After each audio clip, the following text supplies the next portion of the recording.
Hello दोस्तों, आज की इस वीडियो में हम कक्षा 10 के विज्ञान के एक नए मॉडल पेपर को देखने वाले हैं। यहाँ प्रश्न दिया है कि किसी दर्पण से आप चाहे कितनी ही दूर खड़े हो, आपका प्रतिबिंब सदैव सीधा प्रतीत होता है। वह कौन सा दर्पण है? तो वह एक केवल उत्तल दर्पण में ऐसा होता है।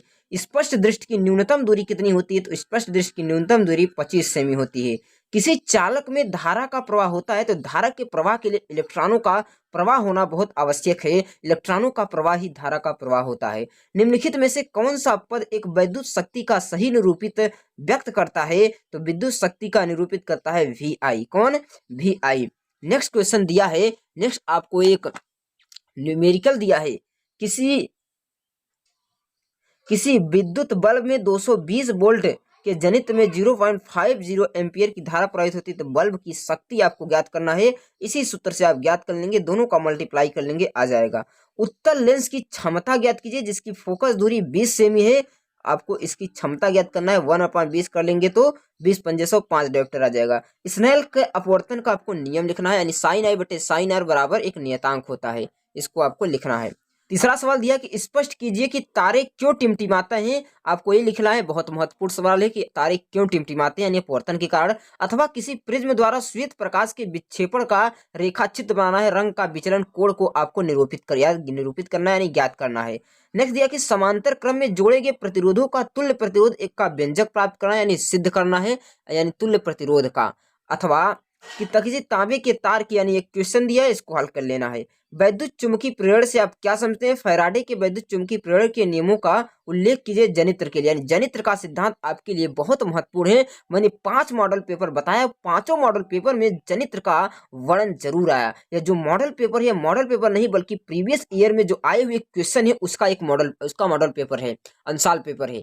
देखते हैं अगला। आपको एक सवाल दिया था, 2 सवाल दिया है, इसमें आपको इसको हल कर लेना है और बी के बीच विभवांतर ज्ञात करिए। खंड ख आपका केमिस्ट्री से आता है। देखते हैं क्या दिया है। नियान क्या है इसमें? नियान आप जानते हैं एक अक्रिय गैस है। एसिटल्डिहाइड का आईपीएससी नाम क्या होगा? एथेनॉल होगा। इतनी सिंपल है। सल्फर डाइऑक्साइड का जलीय विलयन क्षारीय होता, अम्लीय होता है। कैसा होता है? अम्लीय होता है। यानी धातुओं के ऑक्साइड क्या होते हैं? अम्लीय होते हैं, जबकि धातुओं के ऑक्साइड क्षारीय होते हैं। पीएच मूल्य क्या है? हमारे दैनिक जीवन में इसका महत्व ज्ञात करना है। बेकिंग सोडा का रासायनिक अणुसूत्र और इसके बनाने की विधि, ये भी आपको महत्वपूर्ण है। जैसे बेकिंग सोडा बनाना, फिटकरी बनाने की विधि आदि विधियों बनाने महत्वपूर्ण है। रासायनिक समीकरण आपको लिखना है।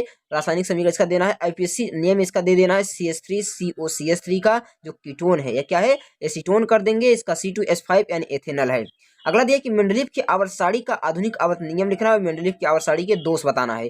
धावन सोडा बनाने का रासायनिक समीकरण लिखना है। दोनों क्वेश्चन सेम, इतना सरल सवाल दिया था यहाँ पर। एसिटिक अम्ल के 3 रासायनिक गुणों की अपक्रिया लिखिए, इसका प्रयोग उपयोग लिख लें। अथवा आपको टिप्पणी देना है निम्न पर: साबुनीकरण पर, साबुन का निर्मलीकरण पर, प्रतिस्थापन अपक्रिया पर, संकलन अपक्रिया पर। यह भी आपका अति महत्वपूर्ण है। यह प्रश्न ऐसे है। मैं मनुष्य के वृक्क एक तंत्र का भाग है जो संबंधित है। तो वृक्क जो है उत्सर्जन का काम करता है। वृक्क किसका काम करता है? उत्सर्जन का काम करता है।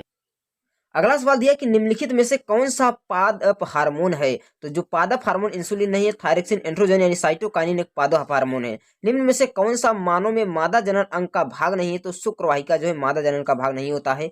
अगला दिया है कि विकसित दृष्टिकोण से हमारी किसमें अधिक क्षमता होती है? तो चिंपैंजी, यानी हमारी जो विकसित दृष्टिकोण है किससे? चिंपैंजी। यह भी क्वेश्चन बहुत महत्वपूर्ण है, 2-3 में यह आया है। अगला 10वां प्रश्न दिया है कि लार में कौन सा एंजाइम पाया जाता है? इसका नाम लिखना है। आपको लार का जो LIC होता है इसका नाम लिखना है। पुष्पी पौधों में लैंगिक जनन किन किन अंगों द्वारा होता है? एक लिंगी और उभय लिंगी पुष्प के उदाहरण दीजिए।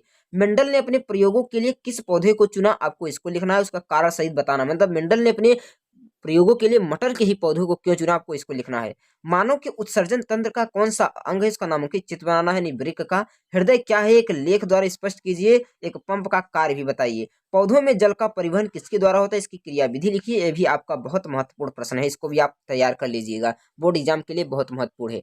अगला दिया जीवन की उत्पत्ति, आपको यह भी अति महत्वपूर्ण है। और संसाधनों के प्रबंधन से आप क्या समझते हैं? इसके द्वारा आप समाज को लाभान्वित कैसे करेंगे? इस पर संक्षिप्त टिप्पणी लिखना है। लास्ट क्वेश्चन दिया है कि जल संग्रहण क्या है? इसकी किस किस प्रकार से उपयोग मिलाकर मनुष्य अपने जंतुओं और वनस्पतियों को पहुंचा सकता है?